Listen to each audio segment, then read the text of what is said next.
datang pada sesi Thematic Special Session 2 dengan tema Creative Economy and Green Business. Good day, ladies and gentlemen, distinguished guests and speakers. I would like to welcome all of you into this Thematic Special Session. Today we're going to have a panel discussion with very competent speakers. And the theme for today, Thematic Special Session, is Creative Economy and Green Business. And at this moment, I really do understand that it is a critical moment because probably most of us have reduced blood sugar in our body. Therefore, maybe you're going to be a little bit sleepy, but I need you, all of you, to keep the best of your focus because this topic is going to be interesting.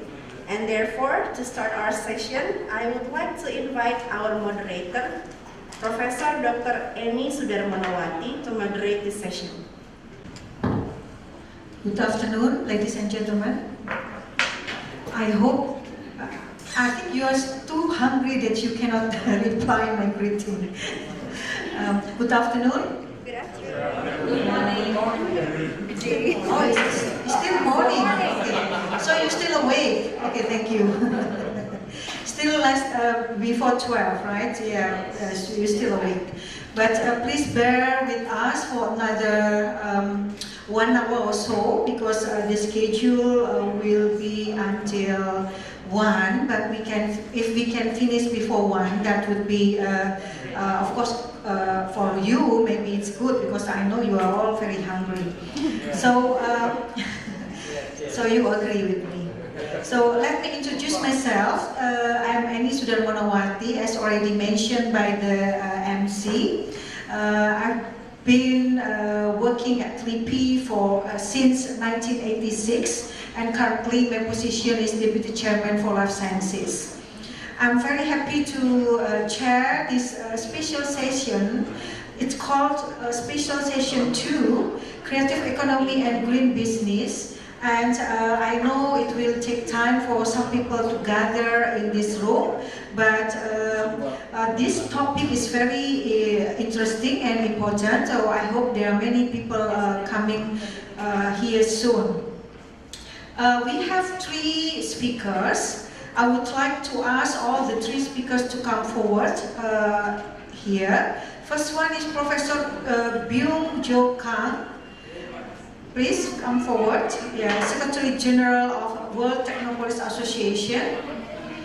The second speaker is Mr. M. Ihsan Akhirul Syah, CFO of E-Fishery Pte. Limited. And the third speaker, is the third speaker already here? The third speaker is Mr. Ricky Yosef Pesik. He's Vice Chairman of Creative Economy Board, or we know in Indonesia as BCRAF, Badan Ekonomi Kreatif. So while waiting for the third speaker, we are running out of time actually, so we should start soon. So I would like to introduce Professor Byung-Jo Kang. Have I pronounced it correctly? Okay. I would like to read the CV, the short biodata. Professor Byung-Jo Kang, Secretary General World Technopolis Association, a professor at Hannam University, Republic of Korea. Professor Byung-Jo Kang is currently a professor of the College of Social Science at Hannam University, Daejeon, Republic of Korea, and Secretary General of World Technopolis Association. He received a Master of Environmental Planning in 1981 from Seoul National University and a Master of Urban and Regional Planning from University of Wisconsin-Madison, United States in 1985. He got a PhD degree in Urban and Regional Planning at University of Wisconsin-Madison, USA in 1989. He also acted as an Executive Director of Regional Development Research Institute for 5 years from 1997, which did important work for regional innovation in Daejeon City and Chungnam Province. He was elected as a Dean for College of Social Science, Hannam University in 2010, and appointed as a Dean for Graduate School of Administration and Welfare by the President of Hannam University in 2011. His recent research interests involved green growth and knowledge and technology convergence. He presented a few articles on green growth and green technology industries and creative economy and creative industries, and some papers on the technology convergence under preparation. So without further ado, I would like to ask Professor Kang to present. The title is actually in line with this session, which is Creative Economy and Green Business. I'm sure it will be very, very interesting for you, because what I know, the creative economy, what I know from the background, the Indonesian Creative Economy Board, it's involved 17 sectors. But what you will be presenting, I already read your presentation, is even more than 17. It's covering around 24 sectors maybe, yeah? So it's very interesting, including fashion, graphics design and others. So you will explore more from his presentation. Please, Professor Kang. Okay, I want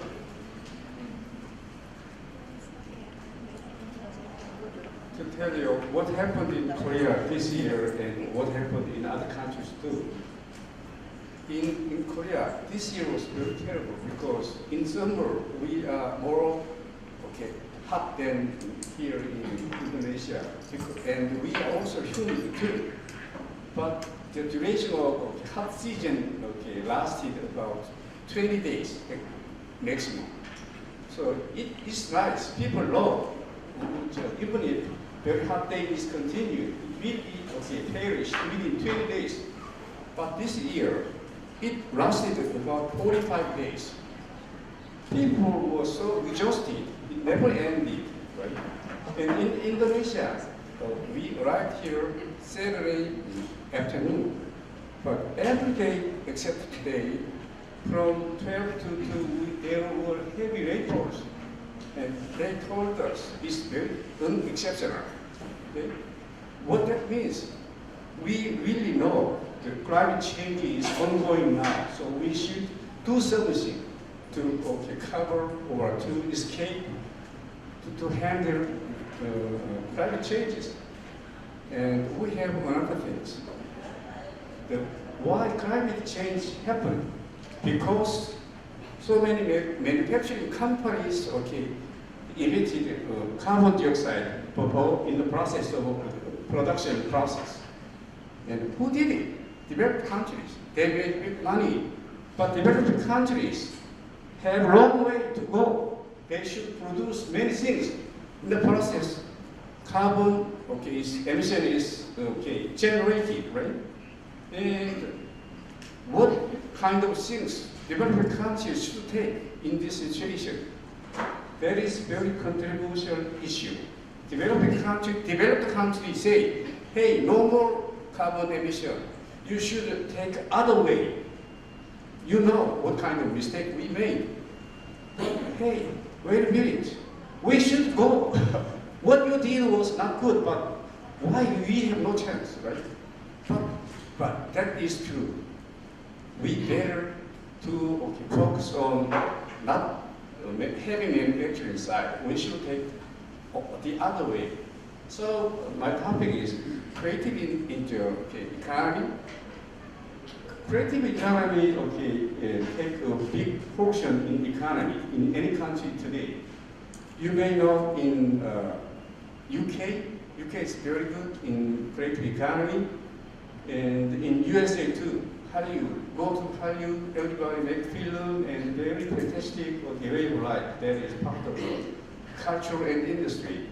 In Korea too, we were good in manufacturing side.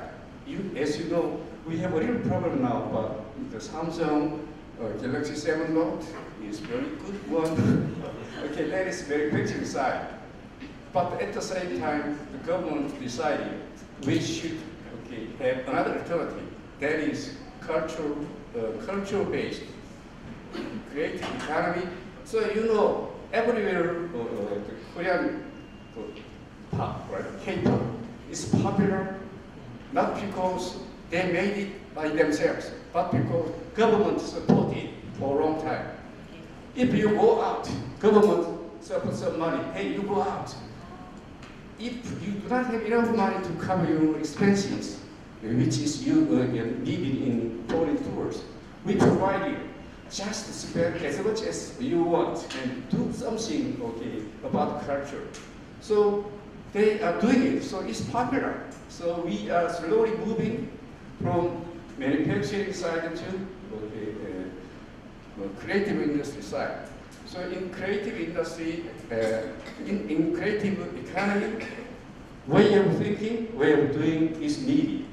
How to do it. So this is about introductions about that area. So here, the first mission of developing countries, they should achieve economic progress. But in the process, carbon emission is generated, right? Then how to do it? That is very controversial issue. The creative economy is based on culture, creativity, and those things, and innovation also. So, as you see, China got great achievement for the last about 20 years, but Chinese economy was very much stimulated by creative economy too. So as you see here, Europe, America, Japan, Korea, and China see country should go forward based on creative economy. That is today's issue and their way of thinking. In Korea, the current president is woman, and she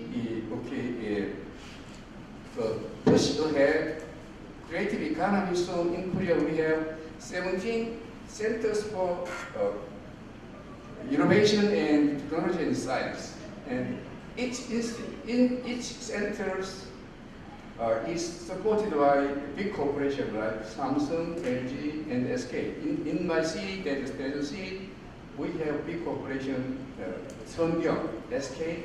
So they work together. Big company, we have accelerator. You may have it.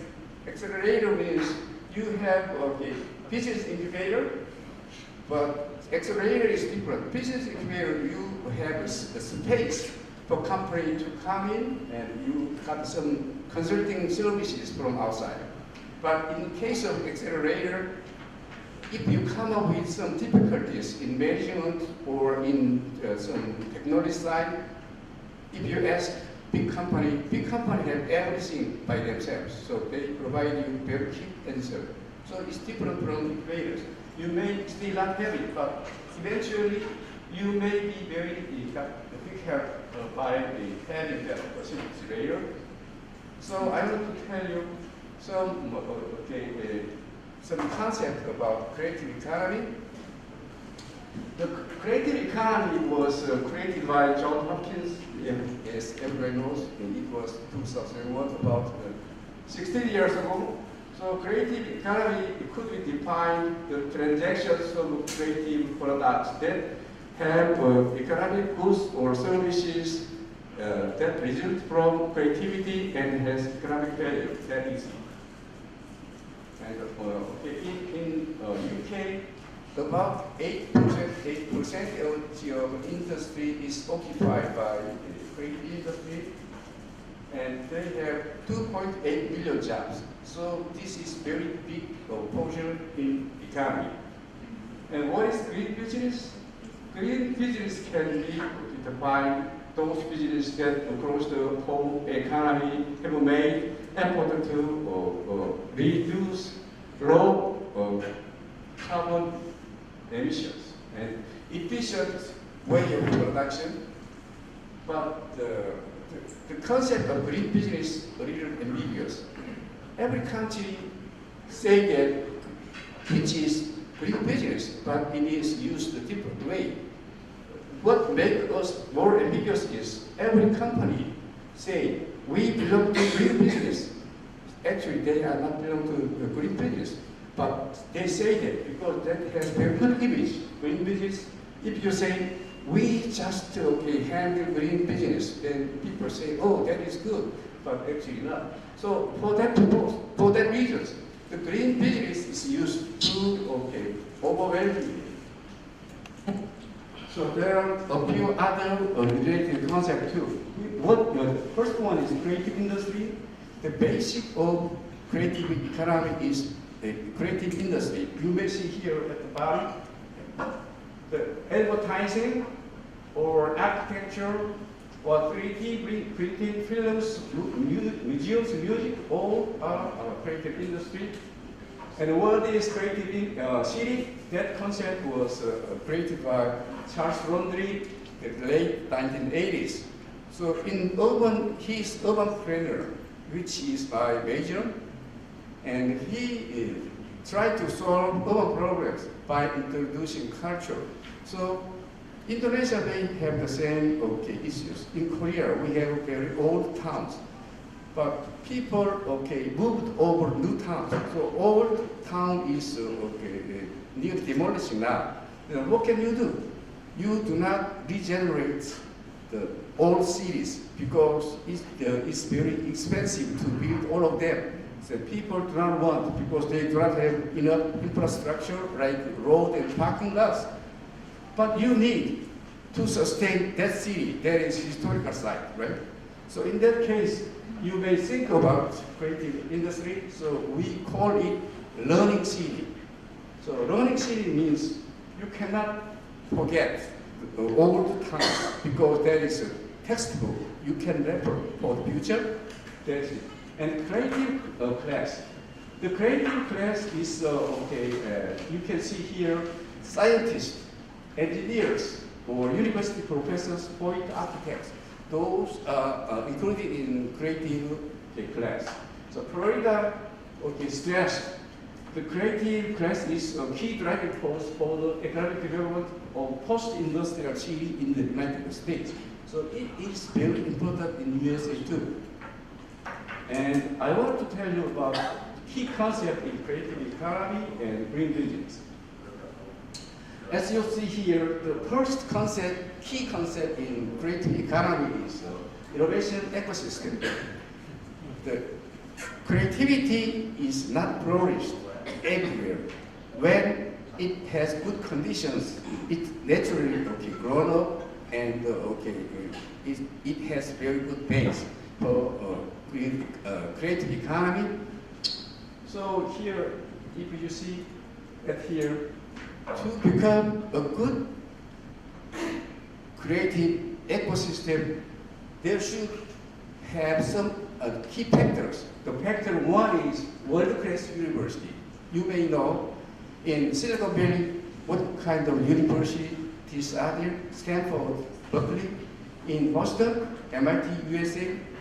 Nearly over the world, if there is good ecosystem of innovation or some creative economy, they always should have world-class universities and organization for funding R&D. And another one is specialized business service for startups.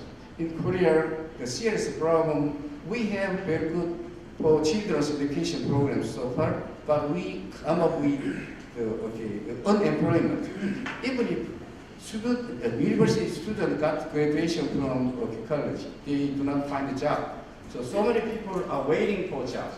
So you need specialized business service for startup, and another one is sufficient supply of specialized labor force. And world-class companies also, those are very key factors. And dynamics of innovation, the ecosystem is largely depend on the cultural attitude. Everybody knows Silicon Valley. Why Silicon Valley is famous? We cannot copy, But we know why it is famous and why we should learn from them. There, we know there is some culture of risk-taking and they exchange information and knowledge. The more contact than other places, and so many companies got the failure in the process. But failure itself is not waste at all. You can reuse. It can be energy of another terms of good success. So in that term, that is important. But also, we should know about what kind of amenity surrounding areas. This Silicon Valley around there is Palo Alto or Santa Clara. Those city has very good housing services, many amenities is available, so it is possible.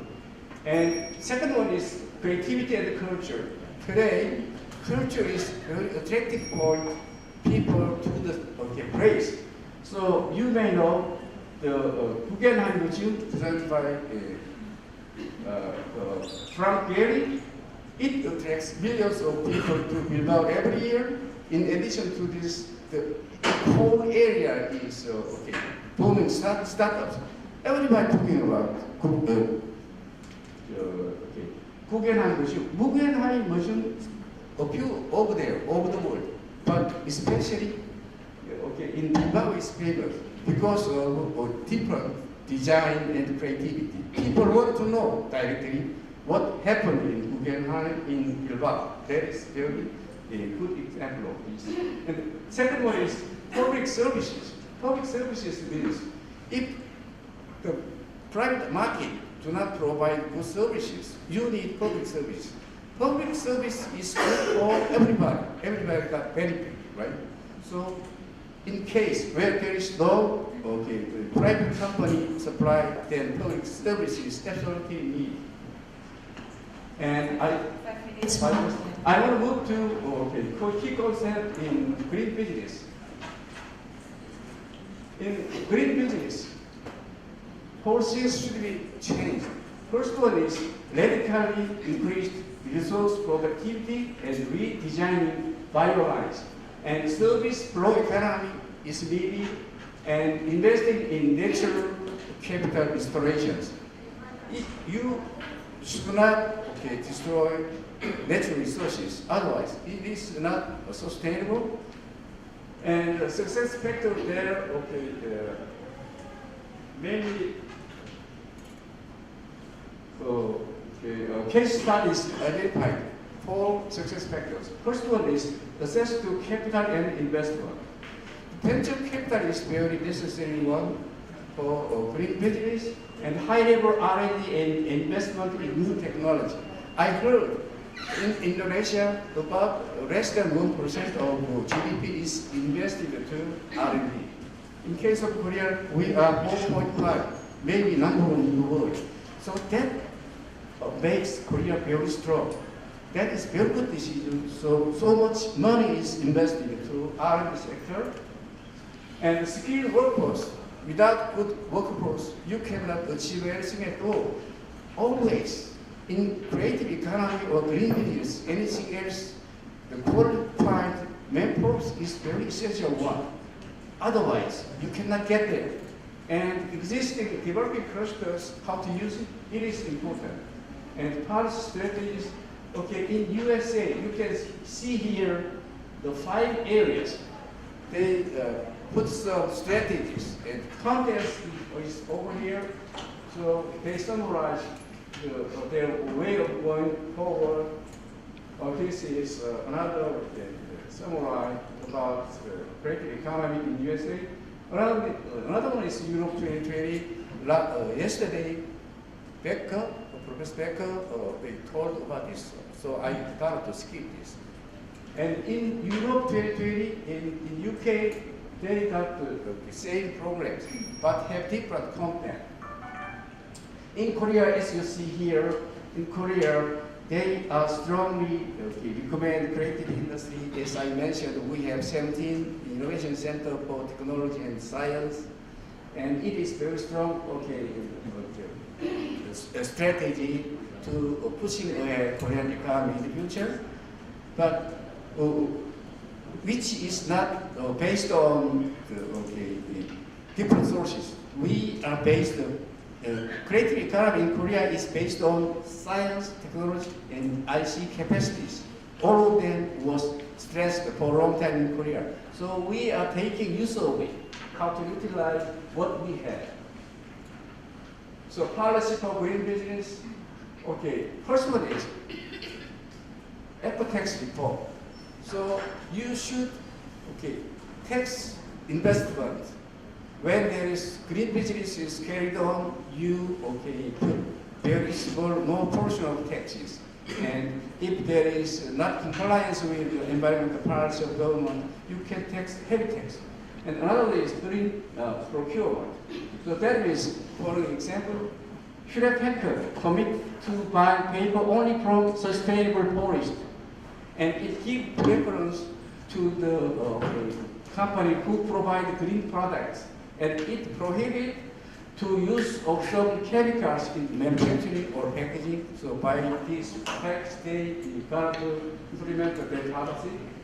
And another one is public information disclosure. In Indonesia, I know there is a proper program. So they regularly report on the magazine or news channels classified by 5 classes. It's very influential, right? So it is very, very good things. And then another one is brand stewardship tool. So, that means 1 minute left. That means I've been to Japan about 20 years ago for housing construction company. They took advantage of, there was no waste at all. They demolished old apartments. And they use 100% for new apartment. Nothing is made for waste. That is waste, way of green building. That is very good, no waste at all. And we can do it because Japan already began about 10 years ago. Why? Not today in another country, right? So this is my conclusion. Creative economy should go with green business. That is maybe only one solution. We can go other ways, but there is a side effects also. And when I came here in Indonesia, I thought Indonesian government or many cities wanted to have more science and technology parks. That means you got to put more focus on manufacturing side. But you should think about what you have, what you are good at. You have lots of land. The year around, you have enough rainforest, right? You can cultivate your land very good.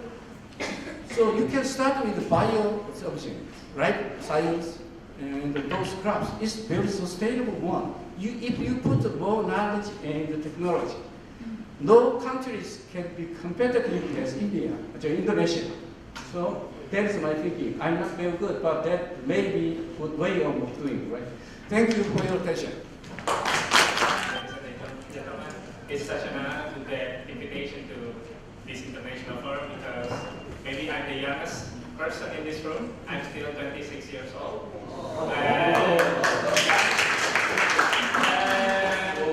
My endeavor as an entrepreneur comes since elementary school. Not because I want to become an entrepreneur, but because I have to. At that time, I almost get dropped out from my elementary school because I don't have enough money to pay the tuition fee. And then I was a singer on the street in some of this city in Indonesia, and also trying a lot of business, facing a failure and failure. And lucky, my headmaster came to my home and he helped me to continue my school. So I can continue my school into junior high school, senior high school, and go to college in university in Indonesia. And in the past time, my life is very extreme because my parents live in a small economy. So I have to try to survive and make sure I can provide myself, and that's why I became an entrepreneur. So because this is the only way I have to facing the world. Life is hard. And then in the university I met this issue, fishery. What is fishery? I will tell you later. But now I will discuss to you about what happened in this world. So in the last 50 years, global meat consumption is a rise more than quadruple from 71 million tons and now 310 million tons. Everybody eats animal protein for the last 50 years. Very high, rapidly growing consumption.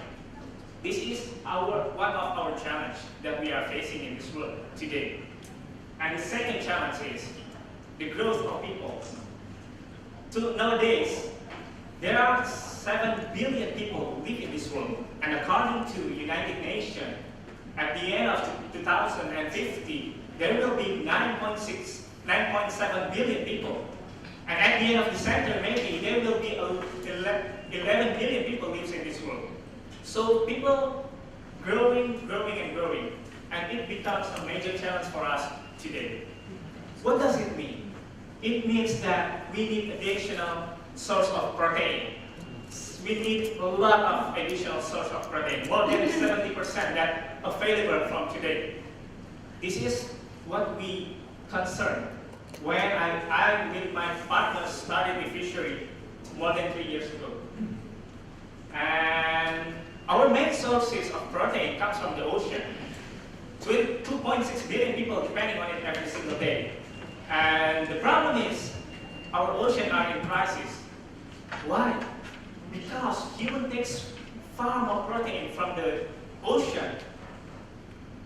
And the fishery industry 2.5 biggest, largest than the ocean can replace the natural protein from in natural way. So that's why it's become a big problems. And we have to find a solution for that. And according to Anglia Ruskin Global Sustainability Institute in the United Kingdom, they say that if we don't change our global policies and our global food production system, we might be collapsed in the next 30 years. This is a very serious issue. I was thinking, and I with my co-founders, started an experience for ourselves. We bond together and we built this company. Why? Because we already faced an experience how to starve. We was starved for 3 days without food, and we know how to starve this. And when I read this issue, and now I realize that we must change these things. That's why I start to running the fishery. And we start thinking that how to fix these problems. Maybe we can become vegan, right?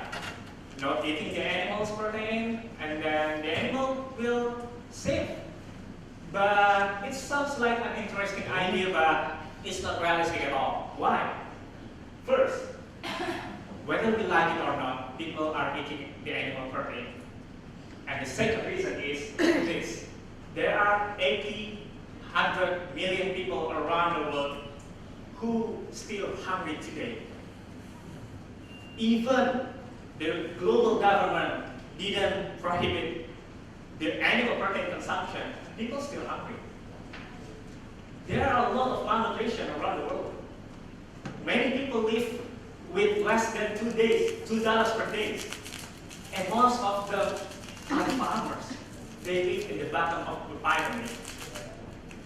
Maybe we are not be thankful enough to the farmers. When we start thinking of this, we cannot attend to this big forum as if the farmers didn't help us with enough of food, right? And I was curious, as a young generation, people, the mobile technology, for example, the mobile phone, changing dozen times a year. But how farmers feed the fish in the last decade is still the same. No changing at all. And that's very interesting, how the mind how the gap is very wide and become wider and wider. The rich and poor people live in the wide gap. And that's why the become a vegan is not realistic at all. It's very hard to mandate people globally to do vegan things. So we have to do better. People are hungry and we are running in a low natural resources, and we need to change. And there's a solution. The solution lies in aquaculture. What is aquaculture? The simple terms of the aquaculture is we plant the sea rather to hunt. So we change the paradigm from hunter to farmers. Fish is the last animal in the world that loves to be hunted. We are familiar with cow farming. We are familiar with goat farming or sheep farming. But people stay to realize the fish farming on the last 50 years. Maybe they're thinking that fish is very abundant in the sea, but the last 50 years it's very hard to get the fish, more harder. And why we have to choose fish? Why we have to choose the aquaculture? First, of course, fish is good for us. We have a lot of nutrition, various nutrition, and there are over 500 species of fish that can be farmed. Cow is relatively monotonous protein. Cow is cow, sheep is sheep, but fish have a various species, so it is good for us.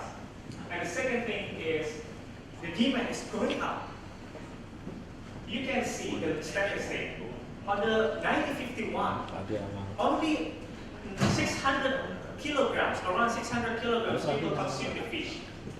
But in 2011, there are 84 billion kilograms demand of the fish. And we need additional 85 million tons in the next 30 years. Aquaculture for the first time in history actually produce more than what we catch from the wild. It's really, really rapidly growing, and people didn't realize it. But we have to make sure that the demand must be comes from farming for sustainability reason, not from hunting anymore. And another reason why we have to start in aquaculture industries is because fish or aquaculture is very efficient. For example, if you want to get 1 additional kilograms of meat, cow meat, the cow needs to eat 8.7 kilograms of the food, and then it has to eat more than 8,000 liters of water. So the FCI is very high, feed conversion ratio. But fish is very efficient. 5 minutes left. Okay. And every expert agree in the world that it's impossible to farm cost for every inhabited planet on this planet, because the simple things, we just don't enough water and feed. And also we can cutting off our rainforest due to carbon issue, carbon footprint issue, and freshwater are so limited in this world. So we must do better. But even though aquaculture is a great solution for us for the future of humanity, good is never good enough. We are start to face the real farmers in the field, and they're facing a lot of problems, a lot of challenges. As an entrepreneur, I come to the field on the shiny days and ask them what is their problems, what is their main challenge. And the one case study that I'm very interested in is some of them is very poor, but some of them is also has an established business actually. But most of them is unrelated with the banks. It's very interesting ideas. One of my case study, one of our customer, he has fixed asset around 200K US dollar. And then he asked to the bank to finance his business. He asked for around 100K US dollar, but he didn't get it. Why? Not because he don't have a collateral, no, but because the banks didn't understand his business. So maybe financial institutions rarely want to invest in aquaculture or agriculture sector due to they didn't understand what is aquaculture or what is agriculture. They fear with uncertainty risk, and it becomes a problem. And more of that, the reason why the business become very hard to do farming is because the inefficiency things. The biggest cost in aquaculture is come from the feeding cost. It's almost 70% from their operational expenditure. So this is the main problem. That's why we come with the solution of e-fishery. What is e-fishery? We are a technology company. We built the smart feeding system for aquaculture that can sense fish appetite. We build the sensors, pattern pending, and we can feed the fish automatically. When the fish is hungry, they will get the feed to the fish. So no more overfishing and no more overfeeding. And it connected to the smartphone and cloud. So the farmers can control their business anytime, anywhere. And then we also built the platform in mobile phone and help the farmers to ask the expert. And also what we do is we build a credit score for the farmers, which is we analyze the profile of their businesses, their performance, their characters. We put the field engineers in the field and we analyze them. To who? To give a good track record to the financial institution, because it's a very vital sector that needs to be supported. We have a lot of capital in this world, but if Cristiano Ronaldo playing football and he get paid very expensive for the secondary needs of humanity, and the farmers who do the primary things, give us the food, they get a low pay. It's such a paradox in life. So we help with credit score program. So the financial institution doesn't have to be afraid anymore, because we can mitigate the risk. And we also help the farmers to get market. We build the P2P platform and we build the marketplace platform so they can sell their products. And due to our technology, we can analyze which farmers can harvest their assets, and how many amounts in which area due to replace our product in their field. That's what we do. On the last January, 1 minute to wrap up. Okay.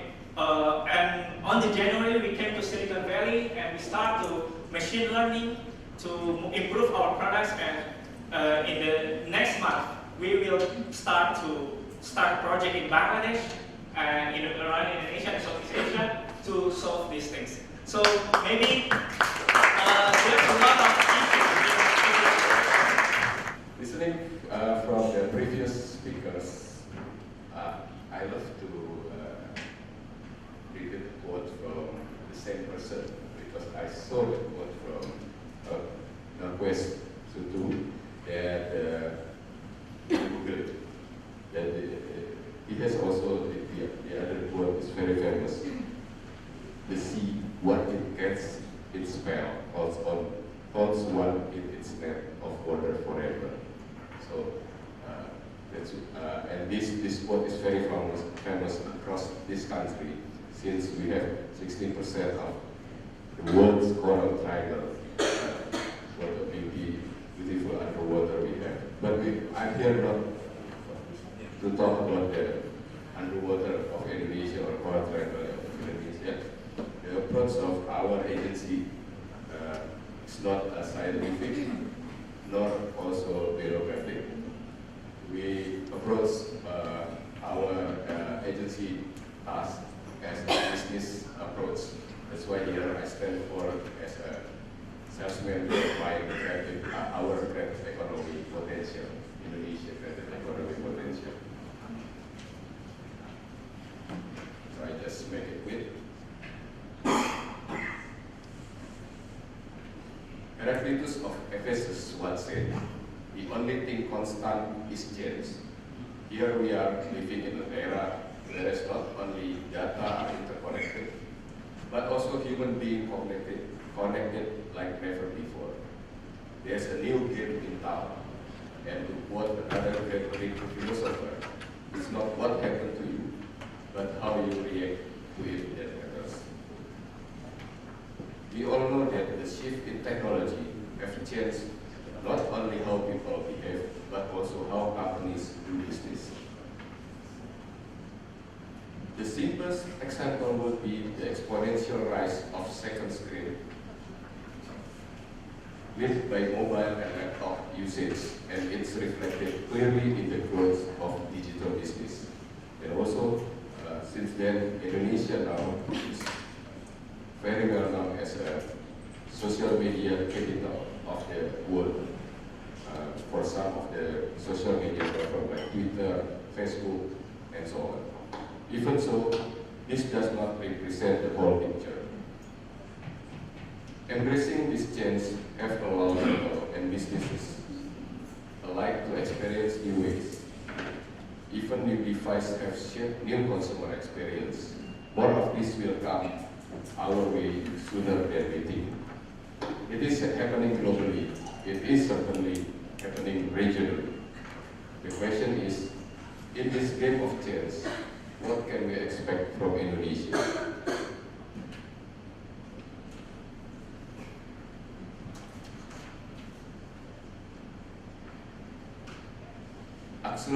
Accelerated by technology, Indonesia is indeed a fertile land of potentials. I'm not referring to the obvious vast size of the nation. I'm referring to the people and their potential in creative economy sectors. We have 16 subsectors in creative economy. Around 50% of our 263 million population, young people aged under 30 years old. And in the past couple of years, we've witnessed exciting stories lying the world eyes onto these nations. Who would have thought that an annual carnival held in East Java city of Jember could generate the world's interest? This is a very famous Jember Asian Carnival. In music, who would have guessed that Indonesia is the host to not only the biggest dance music festival in the region, but also one of the biggest in Asia.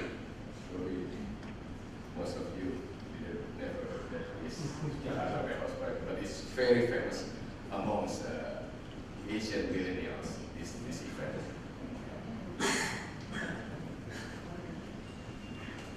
Speaking about Asia, who would have imagined that a media mogul like HBO Asia would produce and create a TV series featuring Indonesian mythology? Still on film industry, who would have dreamed a global animation powerhouse like Pixar will be interested in making an animated movie about Indonesia folklore, putting Indonesian wisdom and culture on the global stage.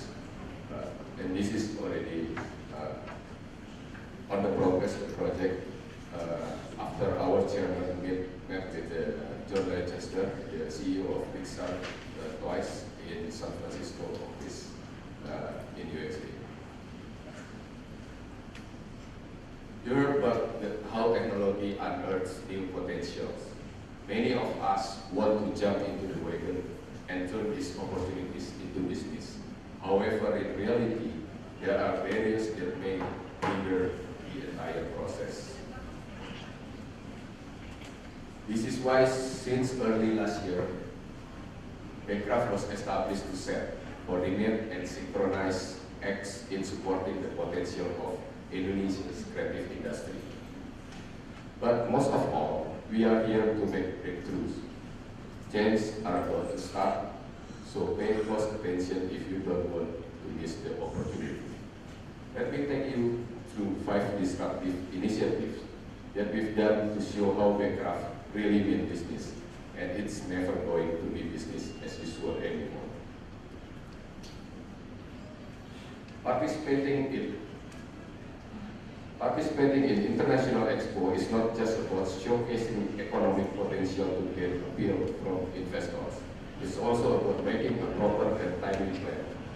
Collaborating with the Ministry of Home Affairs and other government agencies, Bekraf initiated early planning, budgeting, and coordinating early on to maximize the opportunity to bring Indonesia best to the world stage of World Expo Dubai in 2020.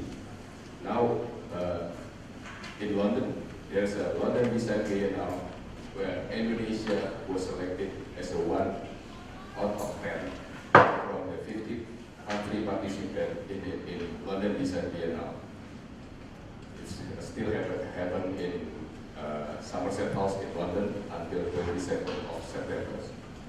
For something sooner, we have secured a spot for Indonesia to be featured at Eurobalia in 2017. Eurobalia is one of the biggest festival in Europe, based in Brussels, Belgium, since 45 years ago. A major international art festival held every 2 years to celebrate one invited country's cultural heritage. This will be the first time ever for Indonesia to be the guest country and the first country from Southeast Asia region to be celebrated simultaneously across European cities on a mass scale. We will continue to push the effort to create, expose, and market Indonesian creative industry products through the establishment of ICIN, or short for Indonesian Creative Incorporated. Breaking through the limits and barriers in investing for creative industry. Film industry in Indonesia was considered to be part of the nation's cultural strategy that required to be regulated heavily. The side effect of the policy is birth of cartels and domination in both production and distribution.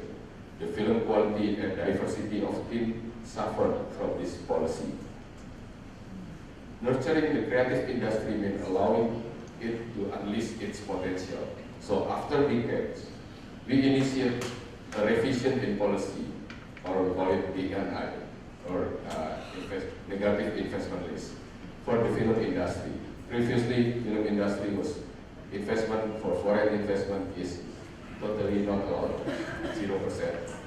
Film industry only 100% investment. The revise of DNI for the industry will not only provide access to investment capital and additional skills, but also improve the standard of competence, the capacity of Indonesia creative film workers. Several foreign investors like South Korea have expressed their interest to invest in production and distribution of Indonesian movies. Actually, there's already a few movie co-production are on the process now. This is an opportunity for Indonesian filmmakers to realize their work that in turn will enrich Indonesian audience with more choice of movie and access to cinema. 5 minutes. Yes, breaking through the gap between the changing consumer behavior and the way music industry make business. So there's a few. The music is the one industry sector that got hurt most by piracy. Yes, we're talking about piracy here. As part of Bekraf effort, now we eradicating piracy. We recently launched a platform named Tell Me, or short for Tangerang Music Indonesia. This is to monitor all the piracy and also all the royalty to pay to the singer and the writer of the song and the composer.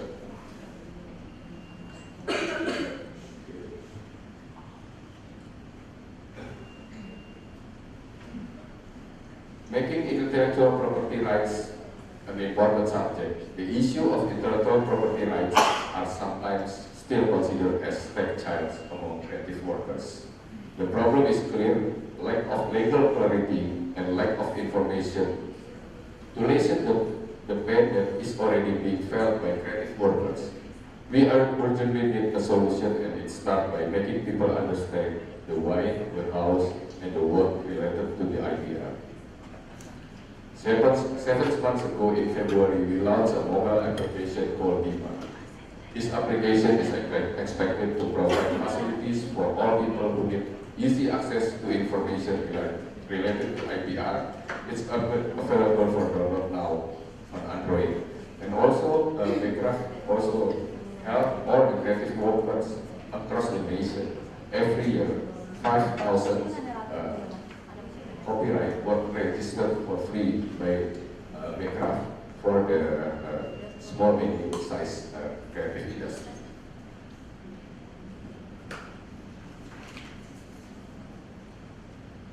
Another mobile application we developed is called Bismarck. It is a platform that invites all creative workers to participate in a series of surveys related to creative economy interests. Backcraft will then use the data to map, develop, and carry action plans. For example, we discovered that young people in Jogja are interested, if not already having skills in programming. This discovery allows us to put the focus on activities we can do in Jakarta. The video. Last but not least, optimizing potential, the force that drives Indonesia's creative economy. More than half of our 250 million population are young people aged under 30 years old. What this means? With continued education program, upgrading program, the Indonesian youth will be more creative, skillful, and knowledgeable in driving the creative economy. We witnessed the rapid development in IT-based startups in the nation. But this is just the beginning.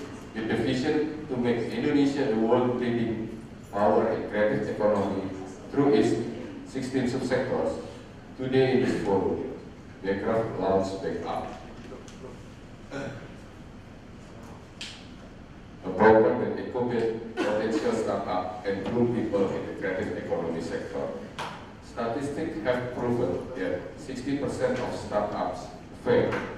Backup is here to increase the chance of success by arming them with the necessary knowledge and toolkits to make them ready to the market. So let's go back to the first question I put in the beginning of this session. In this game of change, what can we expect from Indonesia? Expect an enormous business potential in cultivating Indonesia's creative economy. Yes, there are still challenges to tackle in developing these prospective sectors, but breakthrough and change for the better are being implemented and more are on the pipeline. Now anyone that is a game changer can take advantage of this. If you are up to seize business opportunity in creative economy sectors, then I, on behalf of Backcraft, inviting you to take part in this game. Indonesia is a huge playground with plenty of toys. And in this game of change, it needs players that are not only pro to change, but also wants to help build something great and purposeful together. We all know that the game is on. So now the question is, are you ready to play? Thank you very much. I appreciate all the talks from the creative economy, yeah, and the different sectors where they apply it, yeah, and then to the examples. We had the same in the panel session. Yeah, I really like it to have the entrepreneurs talking, yeah, and then also applications of support, yeah, like you presented. Your case was very, very interesting because it's so enthusiastic. And whenever policymakers support entrepreneurs, yeah, I think we have to have the right tools, because a lot of things they solve themselves, yeah, and some of the tools are not applicable, yeah. So, and especially in the creative industry, yeah, it touches the problems with creativity, yeah, and with a lot with collaboration and communication, yeah. I thought when you were talking about the fish industry, about the problem with food, yeah. By the way, I'm vegetarian for many years, yeah. So, and I totally agree on your arguments, fully and absolutely, yeah. And then I was thinking, okay, fish farming and so on. It's something we know for a while, yeah. But then I saw how you touch it, and this is very smart because the application and the way you are touching it is you're putting the proper IT into it. Yeah, that is the smartness of your solution. Yeah, because a lot of other things are there in your WTA service. So, congratulations for this approach, and I hope that you get the proper amount of venture capital funding or funding that you can continue. Yeah. Thanks a lot for that. Yeah. I don't really have a question because you answered all the questions. Yeah. So it's just a comment of appreciation that you did a great job. Thanks a lot. Thank you. From International Relations in Gajah Mada University and Monash University for Development Studies. But I'm, as an international relation graduate, I'm related so much to the poor people. I'm expert about villages, empowering, to the fishermen in Cisadane River in Tangerang, where I'm in Diani at the moment as a major, working together with my NGO for waterfront concepts that are created from my NGO. Promoting the ecotourism of Cisadane, dealing with the creativity, how to develop ecotourism from a river as a way or or a vehicle to preserve the pollution of the river. But in related to your point, Mr. Isan, not necessarily we take the fish from the sea or the ocean, but also from air tawar, from the fresh water. Major Irene is very smart at taking the idea of fish from the fresh water and developed by, for instance, ikan lele or from lele fish, types of fish, using a small pool, right, in front of their house, using terpal, sebagai kolam di depan rumah. And because they are very poor, they develop this terpal ikan lele. Terpal means a plastic jacket to cover, rather than you use live ponds, but you use artificial ponds by plastic. And the poor people put inside the house, and you see. But our government, Indonesian government, very difficult to engage with the poor people who are lazy. They do not want to develop fish, the technique of husbandry, and that is our difficulty as an NGO.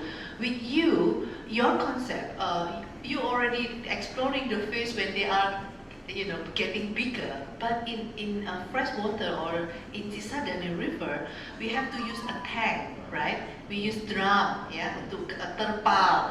In anything, we can develop fish as to get the nutritious food for the poor people. Because by doing in a group, Tangerang City developed a group of poor people, and they will be taught how to husbandry their fish. But they left, becoming ojek driver, becoming, pemulung sampah, which is easy to take and collect, rather than develop the fish.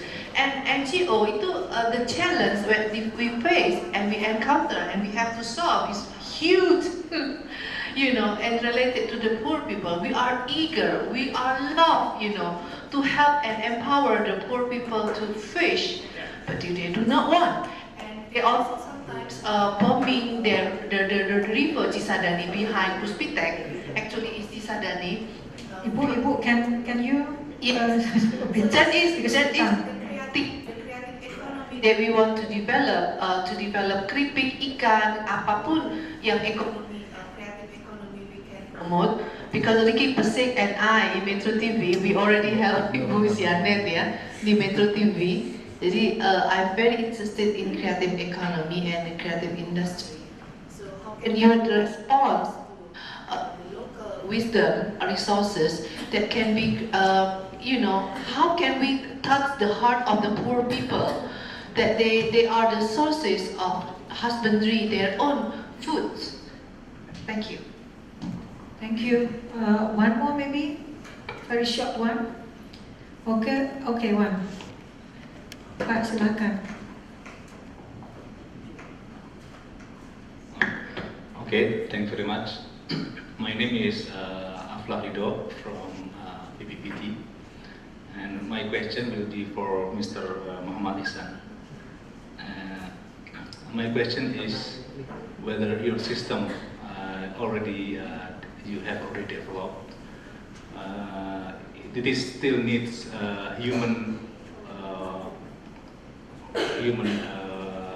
humanware. I mean, not only application that you already developed, but you still need human knowledge and human consultations in your team, right? Could you explain more in more detail the mechanism of your system of applications? Thanks. Okay, so thank you. Most of the questions or comments addressed to Mr. Ihsan, but of course the other two speakers can also add up what you want to comment. Yeah, very quick one. Yeah. Okay, thank you for the questions and comments. I will start with the first one. Like, I agree that problems is always come to us, even we are not invite the problems, right? And when we face, when we meet the people in the real world, especially the farmers, they facing a lot of challenges, and I agree that it's very difficult to nurture people, and we can force people to do the right things, to do these things, to do these things, but we can inspire them. And I believe, because my major is in management, in finance, and Nicholas Gregory made you say, one of the basic principles of economy is people respond to incentives. So maybe we can force people to, okay, you have to become a farmers right now. But if we can provide the smart technology that make their life or their business easier, like fishery for example, and we can make another innovation in terms of that, so maybe it will help them to get an easier way to get a life. Because one of our reasons why we do this is, like Indonesia country, for example, our our growth of economy, our political, or our many things, so many depending on Jakarta, the capital city. And I believe that if Indonesia want to become a great country in the future, the development of economy must become in the villages. So we must spread the growth to the villages. So our economy not depending on Jakarta only. And because people respond to incentive, we cannot force people to do things, but we can inspire them to, oh, hey guys, we have a solution to you, so you can work from home, build your own fish on your own ponds, and you can get a greater return. With technology. Technology drives people to have a more profitability and more perspective. That's what we do. So we don't want to blame the government. We don't want to blame capitalism, for example. But maybe if we're blaming others, until the computer can produce itself by its own, the problems cannot be solved. So we want to solve with the smooth approach. We come to the village. We visited one of the village in Indonesia, 1,500 kilometers far away from our office in Bratasena, South Sumatra. It's very hard to go to there, but we go to there. And we are meet with the farmers, help them, and we put the engineers in the field and introduce them into our technology, and they are really appreciate because I believe that as a high educated person, it's our responsibility to do a great things and give a good legacy to our children and children. So although we really know it's very hard to finish this issue, a lot of issues we are facing in this world, but what the most important thing for me is the reason of being, why we do this, why we live. I was starved for 3 days. My father was starved, and we will not stop to improve our products or to improve our platform, because entrepreneur is not to build business and become a big company. We want to contribute as long as we can help people with food security, and we will do that no matter what happens. Thank you. For the second question. And referring to Professor Kang's statement that Indonesia should start with bio things, yeah, because we are the second rich listeners for the biodiversity. So we have to make use of our biodiversity. And what you mentioned, actually, at the Indonesian Institute of Sciences in Cibinong Science Center, we've been developing what we call it biovillage. So that's actually for also solving the problem. And also as a scientist, we not just for writing a good scientific paper in a high impact journal, but we have to solve the problem. Yeah, we have to solve the nation problem, and Indonesia is also very rich in many things, including volcanoes. Yeah, so that's things also could be tackled with economic industries, languages, and cultures, and many things. Yeah, so with that, I would like to thank you for joining this session. Please join me to give a big applause to the speakers.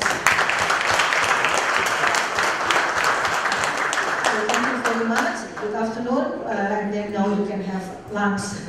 So see you in other occasions. Thank you.